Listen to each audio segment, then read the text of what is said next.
बच्चों, आज हम पढ़ने जा रहे हैं चैप्टर नंबर 9, बेईमानी की सजा। यानी बेईमानी की क्या सजा हो सकती है वो आज हम इस चैप्टर में पढ़ते हैं। कितना चाहिए बिल्कुल मिलेगा। तो यानी यहाँ पर ये जो शॉपकीपर है ये अपने ग्राहक से पूछते हैं कि कितना चाहिए बिल्कुल मिलेगा। तो पैको कहता है कि 10 मिलेगा। तो जो दुकानदार है वो कहते हैं बिल्कुल मिलेगा।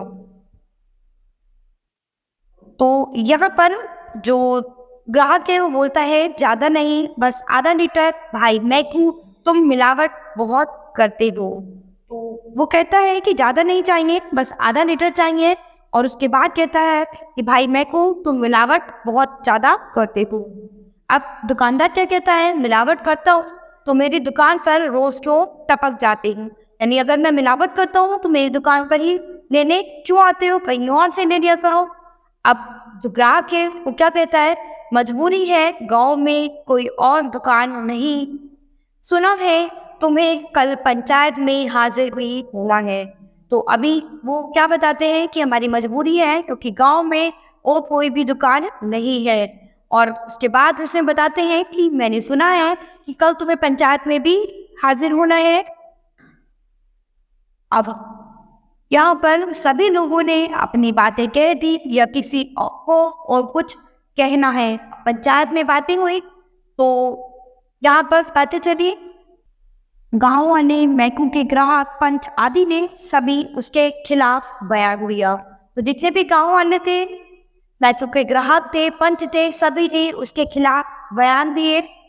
हाँ, मैकू तुम्हारी सजा है, या तो 1000 रुपये का जुर्माना भरो या फिर 50 कोड़े खाओ या अपनी दुकान का 1 गिलास मिलावटी तेल पियो। तो अभी हमको क्या सजा मिली है? हाँ, मैं तुम्हें सजा दी जाती है, या तो 1000 रुपये का जुर्माना दोगे या फिर 50 कोड़े खाओगे या फिर अपनी दुकान का मिलावट वाला 1 गिलास तेल पियोगे। अब जो दुकानदार है वो क्या सोचता है, 1000 बिल्कुल नहीं, 50 कोड़े, बाप रे, मिलावटी तेल बहुत बदबूदार है, क्या करूं, तेल ही सही। अब वो सोचता है कि तीनों में से क्या चीज बेहतर है। उसने सोचा कि 1000 रुपये उसका नुकसान हो जाएगा, 50 कोड़े से बहुत चोट लग जाएगी, और जो तेल है वो बदबूदार है, क्या करूं। मुझे कुछ समझ नहीं आया। अब वो क्या कहता है, अगर तेल पी लिया तो अस्पताल में भर्ती होना पड़ेगा। 1000 रुपये तो वैसे भी खर्च हो जाएंगे क्योंकि अगर वो अस्पताल जाएगा तो 1000 रुपये तो उसके तब भी लग जाएंगे। कोड़ों का दर्द तो 1-2 दिनों में अपने आप ही मिट जाएगा, कोड़े ही सही है। अब उसने क्या सोचा कि कोड़े, अगर मुझे कोड़े लगते हैं तो कोड़ों का दर्द जो है वो 1-2 दिन में अपने आप मिट जाएगा, तो कोड़े ज़्यादा बेहतर है। इसके बाद क्या हुआ, मैं कुछ बोलते क्यों नहीं। अब सरपंच जी पूछते हैं कि मैं कुछ बोल क्यों नहीं रहे हो। तो फिर चौधरी जी, कोड़े ही खा लूंगा। अब दुकानदार कहते हैं कि चौधरी जी मैं कोड़े ही खा लूंगा, तुम्हारी इच्छा। अब सरपंच जी कहते हैं तुम्हारी इच्छा है 1 2 3 4 5 6 7 8 9 10, ठीक है, ये कोड़े हैं जो इससे पढ़ रहे हैं। बस बस भगवान के लिए मुझे छोड़ दीजिए, मैं और कोड़े नहीं सह सकता। अब जब इतने कोड़े उन पर पड़े तो उन्होंने क्या कहा, बस भगवान के लिए मुझे छोड़ दो, मैं और कोड़े अब नहीं सह सकता। हाँ चौधरी जी, जुर्माने की रकम भरते हो। अब सरपंच जी कहते हैं कि ठीक है, तुम जुर्माने की रकम भरते हो। अब दुकानदार कहता है हाँ चौधरी जी।